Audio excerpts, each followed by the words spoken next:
Andando pelo arquipélago, os sons que mais se escuta é o do mar e o da televisão.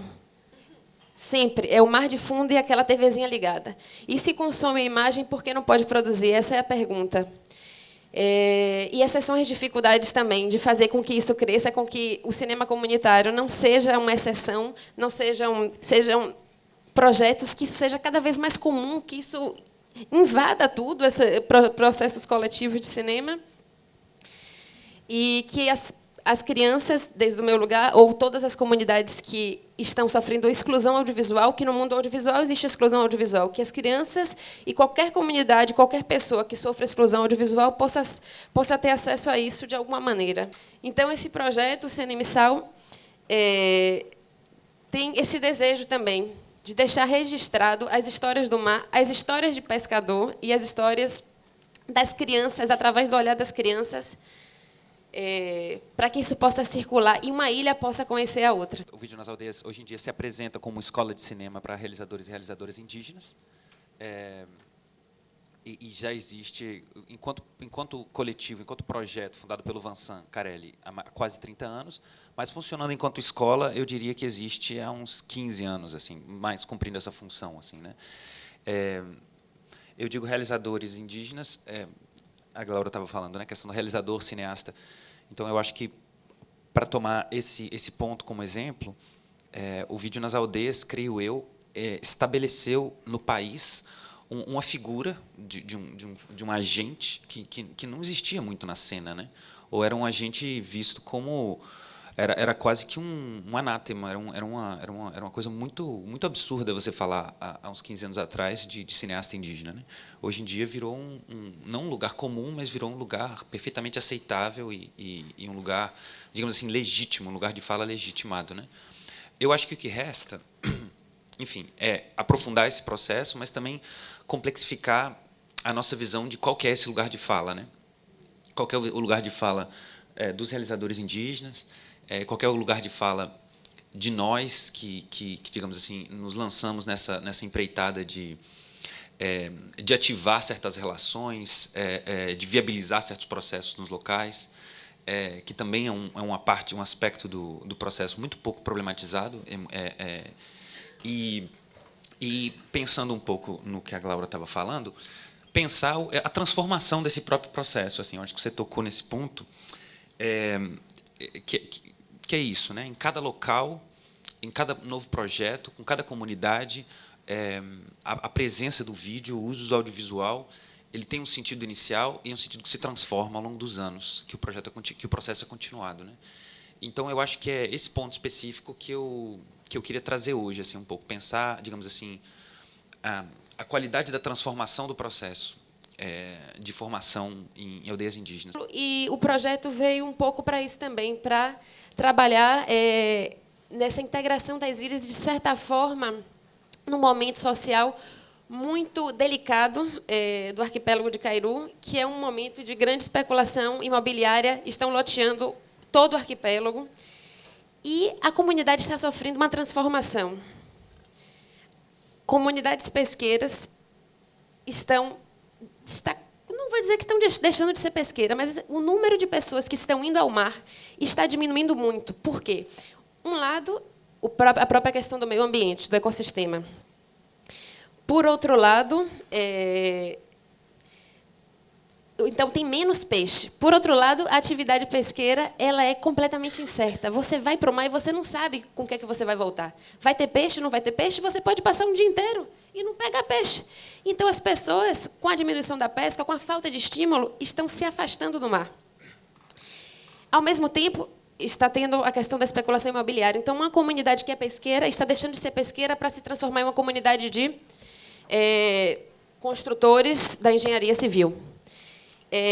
Isso mexe não só na questão econômica do arquipélago, mas mexe no imaginário, nas relações das amizades espirituais, porque ir ao mar não é só ir lá buscar peixe, é chegar também dessa pesca e sentar e ter aquela conversinha de fim de tarde. E nessa conversa você não fala só do que você pescou.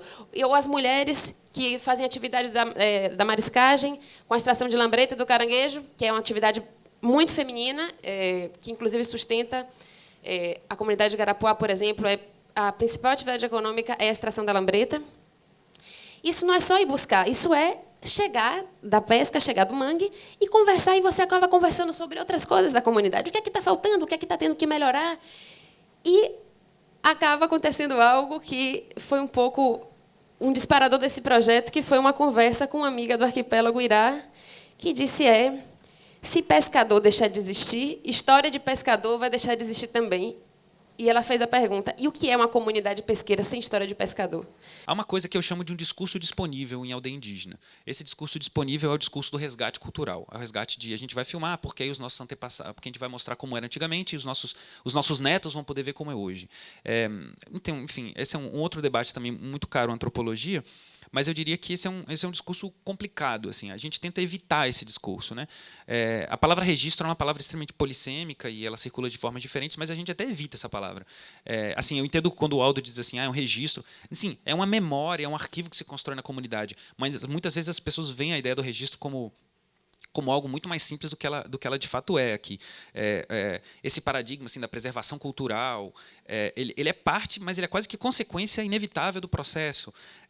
Mas existem, para, digamos assim, fechar esse ponto, existe um discurso patrimonialista que muitas vezes vem da própria fonte de financiamento das oficinas, que ele é um discurso muito simplificador também, né? Vai fazer oficina em aldeia indígena para uma questão de patrimônio material. Sim, é fundamental, mas a gente está, em última instância, tentando contar histórias por meio das ferramentas audiovisuais, histórias que humanizem as pessoas e que façam política por meio desse projeto de humanização. Só vou complementar um pouquinho do que o Ernesto disse, sobre esse, do ponto de vista de romantismo sobre os guaranis, que é, sei lá, a gente tenta mudar isso, porque é muito, sei lá, isso é muito coisa do passado para mim, falar e colocar um guarani como romantismo. Então, hoje em dia, por exemplo, é isso que a gente tenta mudar dentro do... eu, como cineasta, realizador indígena, eu tento mudar isso, a visão, dentro do filme, dentro disso tudo. Então, na verdade, é bem isso que eu queria falar, só isso. Então, como eu estava dizendo antes, eu comecei traduzindo os materiais. E todo esse tempo, como era? Eles passavam filmando e eu passava traduzindo. E no final, quando faltava poucos dias, sempre na aldeia, sempre tem aquela primeiros cortes, primeira edição. Então, todo mundo participa. E é uma coisa incrível, porque tem várias cenas, várias coisas interessantes que a gente não gostaria de cortar, mas para montar um filme, a gente precisava cortar aquele corte. Então,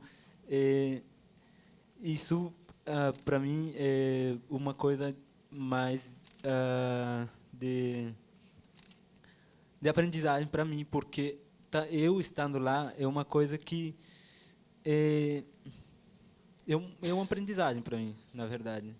E quando eu falei de registro, não é aquela coisa de como registro, é uma coisa que para mim, por esse motivo registro, é uma coisa de deixar registrado, mas não é aquela coisa que você deve estar pensando, mas para mim pessoalmente, tanto para outros, deve ter cada realizador entra por algum motivo. Então, para mim, foi por essa questão de, sei lá, de alguma forma deixar registrado aquele momento. Daqui a uns 50 anos vai ver de novo e vai dizer, é dessa maneira. Por exemplo, como eu estava dizendo antes, quando eu estava fazendo traduções, automaticamente me veio a mim que muitas coisas eu tinha perdido, algumas palavras que eu tinha perdido mesmo, assim, que eu nem sabia que existia. Assim, então, é mais por essa questão que eu faço. Eu estou nessa, na verdade. Esse primeiro projeto que eu participei, eu fui praticamente convocada, assim, porque não era um projeto que pagava bem, então não era por dinheiro, assim, né, porque às vezes uma questão de emprego você aceita uma empreitada dessa. Foi um processo muito longo, eram 20 horas semanais, sendo que uma boa parte, 15 horas, era de oficina. Toda semana você tinha que encontrar 2 ou 3 tardes com os alunos e tinha uma reunião semanal com toda a equipe. Então, foi um processo de formação entre a gente, porque cada um se ajudou enquanto equipe e trazia os problemas, os dramas da oficina, todas as questões, né, de perdas de adolescentes no meio do processo. Era uma coisa bem delicada de lidar, né? E aí foi quase que um chamado mesmo, de compor uma equipe, apostar numa equipe e que essa equipe construiria junto uma alternativa num projeto que a prefeitura fazia com as outras artes também, né? Então tinha, e no caso do audiovisual, os alunos, os jovens desse programa Projovem, eles faziam a escolha: vocês querem dança, querem teatro, audiovisual estava entre elas. O que a gente percebeu é que jovens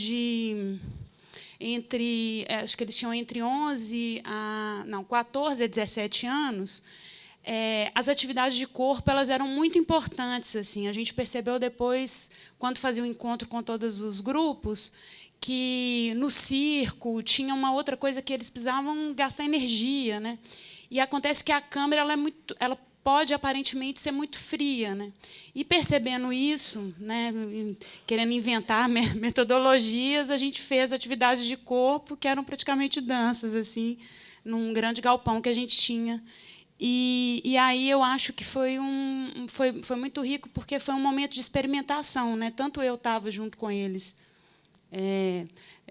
nessa aposta, né, do nosso coordenador, né, enquanto também construir com eles alguma alternativa para além dessa coisa institucional que nos forçava a um resultado. E foi um ano de trabalho. Então, esse é o primeiro filme, mas também teve um outro. Só que esse foi escolhido pela televisão e, de alguma forma, ele criou um certo impacto. Inclusive, virou os frames do filme, virou a capa do livro comemorativo lá que todas as oficinas estão catalogadas, que é algo que era para ser entregue num evento. Até eu questionei isso, e os alunos também, por que o nosso trabalho ficou na capa, né? É uma questão para se colocar, né? Porque esteticamente isso foi estranho, assim, né? Mas então tem todo esse aparato e a gente ali, de alguma forma, trabalhando caseiramente, assim, né?